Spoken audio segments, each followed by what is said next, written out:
We're living in a world on edge, speed, change, uncertainty, technology. And people tell me, and I agree, conversations, they feel more like tight ropes than bridges. And people are really nervous to speak. They're quick to react and they're really slow to listen. And so for me, leadership isn't about who talks the loudest. It's about who can be curious in all of the chaos and who can bring calm in storms. Welcome to Engage Presents. I'm Engage co-founder and president Jake Olson. In this interview series, I ask Engage talent the most common questions we hear from event planners to help you get to know them and their stories in 15 minutes or less. Thanks for listening. Welcome to another episode of Engage Presents. I'm Engage President Jake Olson. Alongside me today, an intriguing woman, Jennifer Edwards. She is an executive coach, author, and a specialist in high stakes conversations. So this should be a good one. I hope this isn't too high stakes for you, Jennifer. No, I'm looking forward to it. I love every conversation with you, Jake. Thank you. Absolutely. All right. So tell us, like, when did you get this spark to kind of study communication, and then when did it kind of become your superpower? That's a great question. So as a child, I remember always being in conversations where something didn't just feel right. People were saying one thing, and yet, like deep down, I knew that there was something else they were trying to say. And I remember as a child telling my mom, like, this isn't matching. And so then parallel, take that into my college career where I became an activist, and then take that into my adult.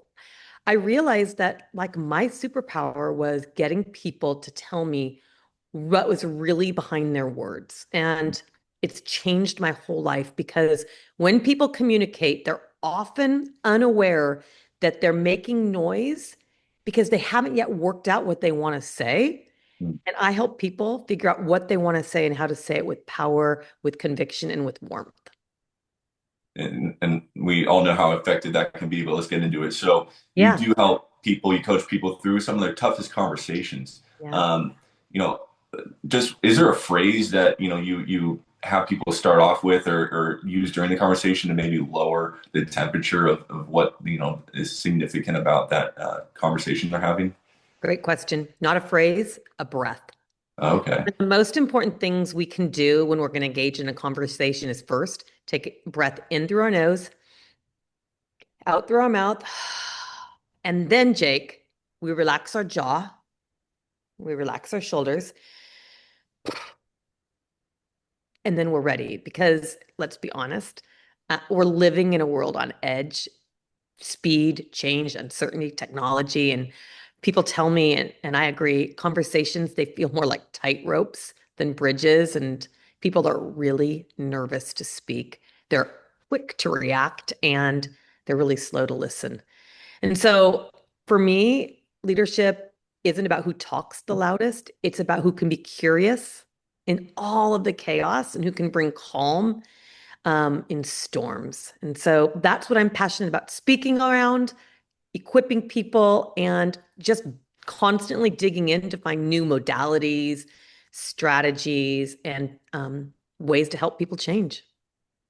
One of the strategies you kind of talk about is the framework of R. It's rather Mhm. responding rather than reacting. Kind of explain what that is, and then how can leaders use that to elevate the impact of what they're trying to say. Absolutely. So something happens, and you, me, we all are in a human suit. We can't zip it on and off. It's with us wherever we go. And we have a choice when something happens to figure out how we're going to respond or if we're going to react. Reaction, that's where the brain just goes. But response, that's where the brain says, huh, let's pause, which I call regulate. Let's reframe. Let's understand what we really want to do. And then let's reconnect. And, it's the formula of life. We all have authorship. We all have agency when we choose to. And so there are this response factor, and I'm also calling it a lot the connection factor. I'm finding it's more around connection than even responding. It can change absolutely everything for how we see people, engage with people, and help people change their lives. So let's say you are, with a team at work trying to, beat a deadline, or you have a high stake project on your hands, and you're having, a hard time kind of collaborating effectively. So kind of what is one of those skills you can kind of bring out? The most important skill is to really be present to the brain in front of you. Uh, Presence is medicine. It's my favorite expression. And presence happens when I realize that with all the noise happening in the world, in my human suit, in the human suit of the person I'm with, my sole job is to say, Jennifer, quiet the inner mind, be present with the person in front of you, because whatever they have in front of them, pardon me, my whole brain is be present with the person in front of you, because whatever is going on in their brain is so important to them that if I can find a way to be an ally for them, to have their brain if I can have their brain de-escalate, I have a chance at real connection and supporting them to change. Now, presence is easier than we think. Presence is all about breath. Presence is all about having a clear intention of what you want to create. And for almost all of us, humans crave connection. And when we remember that we can quiet our brain, we can create absolutely anything. Now, just hearing you talk, and I mean, things you've mentioned even on this conversation, Yep. a lot of this kind of probably has a lot to do with emotional intelligence, with selflessness, with empathy or sympathy, just really kind of putting yourself maybe in that person's shoes for a second, and thinking about what they're going through, or what they're thinking. How much have you had to work on that? And then, how can someone take steps today to start building it on those skills that they, you just tell them emotional intelligence, they look around like, what is that? Yeah. Well, let's just start by emotional intelligence is a skill. It's also a journey, not a destination. It's even for me who lives and breathes these things. I think we all have to remember that life throws us curveballs, and there is going to be our best is never the same every day. And so we have to be really, really aware that to give ourselves grace and gentleness with how we show up. And, and when I say emotional intelligence, actually, most people know what it is, Jake. They don't want to know, but they know. They've heard the term out there. A lot of us just don't want to take responsibility for ourselves. We want to live in a victim mindset. And so when people say, what is that? I'm like, oh, it's a great question. I'm sure you know, because I'm sure there's times in your life where you've shown up optimally. And I bet there are times in your life where you've been like, dang, I sucked. That wasn't very good. And you know the difference. The difference is in the one you sucked in, you weren't bringing your whole present self. And the one you were optimizing in, you probably thought, how can I offer kindness or care or respect to that person in front of me? So I kind of call hogwash on the fact that people don't know what emotional intelligence is. The real question I ask is, when are you going to choose to embrace it a little bit more and take responsibility for your R, for your connection, your response factor? And even if we just take all these little baby micro steps, that moves us up the ladder. And that's what the journey is about, one step at a time.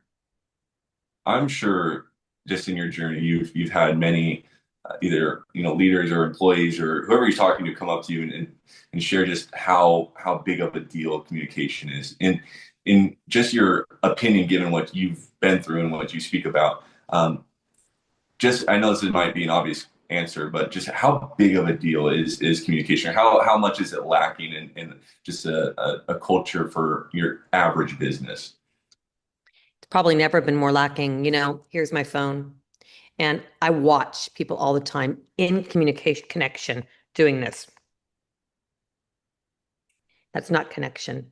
And there's never been a time where we've been more lonely and disconnected, because as this has taken center stage, language, water cooler talk, learning how to be with people who aren't your natural cup of tea, we've really started to drain those skills, deplete those muscles in society.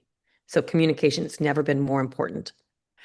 And with 5 generations going to work together in the workplace, five different five different ways people have been raised generationally. It's more important than ever because we are at a crisis point in our country. It's hard to deny that. And whether it's at work or whether it's at home or whether it's in our mosques, churches, or synagogues, um, the core responsibility you and I and have as leaders is to find a way to be a bridge builder, to communicate, and to understand that we're all in this world, on this earth, this boat, this life boat. And our best opportunity for our future generation, for my grandchildren, is to find a way to understand each other, travel to each other's differences, and really acknowledge that we could be stronger together when we learn to communicate. We will be stronger together when we learn to communicate. Yeah, that's beautifully put. I love that. Lastly, just bringing it back to communication and you, pretend that, event planner is listening right now and wants to know how you communicate with your audiences mostly. I mean, is it, just the structure of your speech, or do you have visualizations? Do you bring people up and have, them, talk and kind of analyze your communication, or how does it work? The traditional keynote is really changing. I study a lot around adult brains and stickiness in the learning. Stickiness happens when an idea is presented and then it is wrestled with, the brain is scratched, and there's an experience and an engagement with it. So what they can expect with me is demonstrations, memorable use of props, getting down in the belly of the beast with my getting down in the belly of the beast with the people listening, workshopping projects right there in the middle live. Um, if people are going to say one thing about me is they'll leave with thoughtful, high energy and engagement. People will leave thinking to myself, wow, I've never thought about it that way. And here's one specific thing I can go back and actualize on, implement, and see a change. Well, Jennifer, we know that's been communicated to us, so we love helping you be able to do that. And if you want to learn more about Jennifer, her story, what she has to speak about, obviously to book her, you can go to letsengage.com, check out her profile there. Jennifer, thanks so much for just giving us a little insight today on communication. Again, it is so powerful, and you put it so powerfully when you talk about the importance of it. Thank you, Jake, and thanks, Let's Engage. Great organization. You've helped me change my business. I appreciate you. I Absolutely. really And do. thank you. Thank you. Stay tuned for more Engage Presents.